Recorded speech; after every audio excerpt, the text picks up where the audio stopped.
Bismillahirrahmanirrahim. Assalamualaikum warahmatullahi wabarakatuh. Waalaikumsalam warahmatullahi wabarakatuh. Terpuji bagi Allah Subhanahu wa taala yang telah mengumpulkan kita di tempat yang insyaallah diberikan keberkahan ini. Salawat dan salam berupa kita aturkan kepada Nabi Muhammad sallallahu alaihi wasallam. Setelah kita dari zaman kegelapan menuju zaman yang terang. Saja seperti yang telah kita ketahui bahwasanya Al-Quran merupakan kitab suci yang Allah turunkan kepada umat Islam, khususnya kepada yang umumnya diturunkan kepada manusia untuk menjadi pedoman dalam kehidupan kita sehari-hari. Maka sudah sepantasnya bagi kita seorang muslim, khususnya kita sebagai penuntut ilmu, untuk menjadikan Al-Quran menjadi pedoman hidup, kita dalam kehidupan sehari-hari.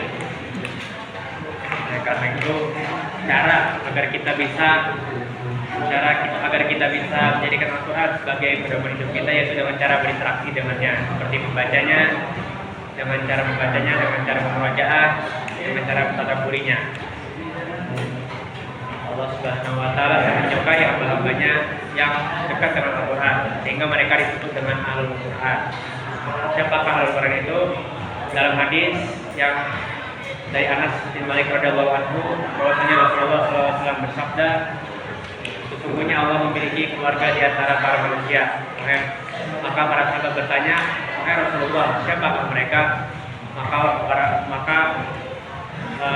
Rasulullah pun menjawab, mereka adalah Al-Quran. Mereka adalah keluarga Allah dan hamba-hamba pilihannya.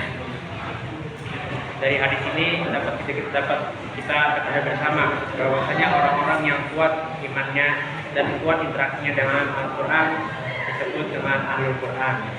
Dan Allah Subhanahu wa taala berfirman yang artinya kemudian kami wariskan Al-Quran ini kepada hamba-hamba yang telah kami pilih di antara para manusia.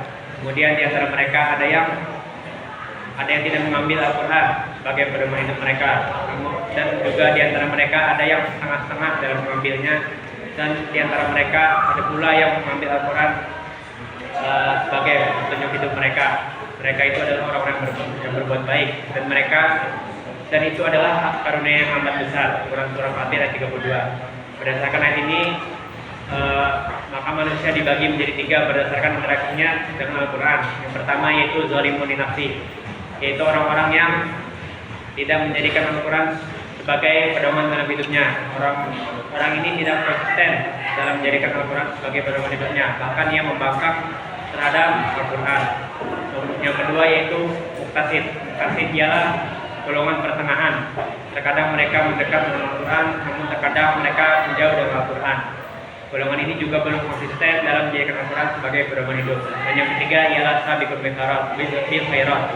Golongan inilah yang disebut dengan Al-Quran. Mereka ialah orang-orang yang telah istiqomah menjadikan Al-Quran sebagai pedoman hidupnya. Dan mereka ini ialah orang-orang yang senantiasa berinteraksi dengan Al-Quran. Mereka ini kuat imannya terhadap Al-Quran. Mereka orang meyakini seluruh isi Al-Quran tanpa meragukannya satu huruf pun. Dan mereka inilah yang disebut dengan Al-Quran. Demikian yang dapat saya sampaikan. Semoga apa yang telah kita dengar bersama bisa menjadi motivasi kita agar kita bisa menjadi Ahlul Quran. Amin. Assalamualaikum warahmatullahi wabarakatuh.